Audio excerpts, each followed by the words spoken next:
Às vezes, a diretoria de um clube acorda no dia 1º de janeiro e diz: vamos montar uma seleção.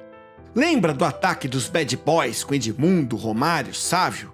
Não deu em nada. E a Selegalo de 94, Renato Gaúcho, Éder Aleixo, Neto, Luiz Carlos Vinck e companhia, hein? Também deu ruim. Mas não são só os nossos adversários que caem nessa tentação furada, viu? Para lembrar do timaço do Corinthians que naufragou em 85, já deixa o like aí, porque é aqui no Memória Fiel que o passado preto e branco ganha cores.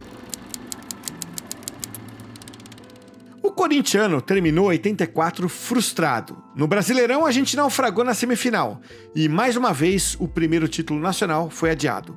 E no Paulistão era ganhar do Santos na última rodada para conquistar o tricampeonato, mas deu tudo errado e foi o Santos quem levou a melhor. Aí veio 85 e a diretoria decidiu: vamos montar uma seleção. O primeiro da lista foi o Hugo de León, um antigo sonho do Timão. O zagueiro uruguaio tinha sido importante na conquista da Libertadores pelo Grêmio em 83 e chegou por 1,5 bilhão de cruzeiros. Um valor que é difícil transpor para os dias de hoje, mas acredite, era uma grana vultuosa. Outra contratação de peso foi o Serginho Chulapa, e a gente até já contou essa história em outro vídeo aqui no canal.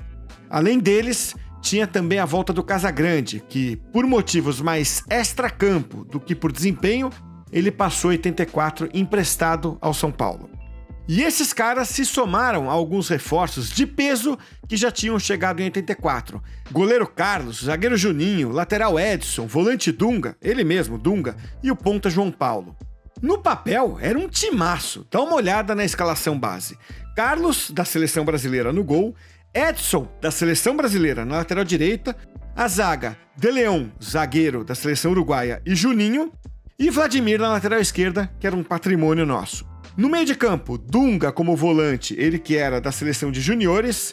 Zenon e Arthurzinho na armação. No ataque, Paulo César Capeta, Serginho Chulapa e João Paulo. Ainda tinha o Birubiru, que jogava como volante, meia ou até atacante, ali alternando entre titular e reserva, e também o Casagrande, que era centroavante, mas jogava bastante como meia. Na teoria, não tinha como dar errado com aquela constelação, mas na prática, a teoria é outra. Aquele time promissor teve altos e baixos, mas na hora do vamos ver, aquela mini seleção jogou um mini futebol. No Brasileiro de 85, tinha um monte de fase, até que 16 times eram divididos em 4 grupos de 4, e o campeão de cada grupo passava para a semifinal. Em tese, o Corinthians pegou uma baba: Joinville, Sport e Curitiba. Mas aí, os caras conseguiram perder 3, empatar 2 e só ganhar 1, e foram eliminados com 2 rodadas de antecedência. O que os jornais noticiavam quase todo dia provavelmente explica o porquê daquela campanha pífia no Brasileirão. Quando foi contratado em fevereiro, o técnico Carlos Alberto Torres já chegou com o pé na porta contra a democracia corintiana. Ok, eu sei, democracia era um movimento polêmico, com gente a favor e contra. Mas veja, quem chegasse dando paulada na democracia já perderia de cara o apoio de alguns jogadores importantes do elenco, como Vladimir e o Casagrande. Resultado, pintou uma história esquisita de que um clube na Itália, que ninguém sabia qual era, ia fazer uma proposta milionária pelo Casagrande, mas essa proposta não chegava nunca e só servia para tumultuar, o que no fundo mostrava uma enorme insatisfação do Casagrande. Além disso, o Carlos Alberto Torres decidiu barrar 3 jogadores importantes que, segundo ele, não estavam se empenhando muito. Os zagueiros titulares Juninho e Hugo de León e o meia Zenon. Isso, obviamente, rachou o elenco. E você já reparou que em elenco conturbado, quanto pior as coisas estão, pior as coisas vão ficando. O Serginho Chulapa fazia gols, mas se machucava muito também.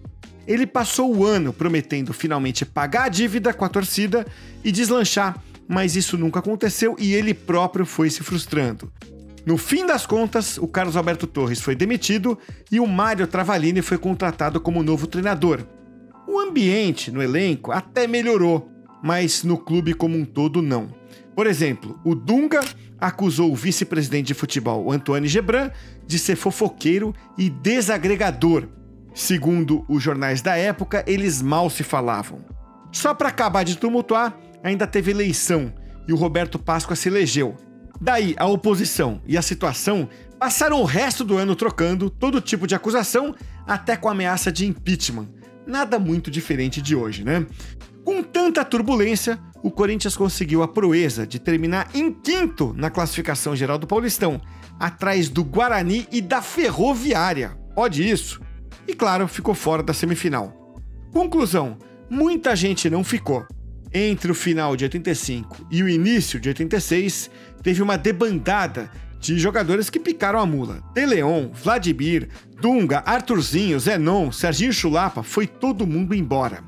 E o que foi duro é que o time montado para 86 também era bem mais ou menos e caiu na semifinal do Paulistão contra o Palmeiras e caiu também nas quartas de final do Brasileirão contra o América do Rio. O Corinthians só teria um time mais competitivo no Paulistão de 87 e só voltaria a ser campeão no Paulistão de 88. É o preço que se pagava na época e se paga hoje também, viu? Por montar um time que ganha holofote, mas não ganha jogo. E para fechar, deixa o like aí e segue o Memória Fiel para relembrar a história do Corinthians.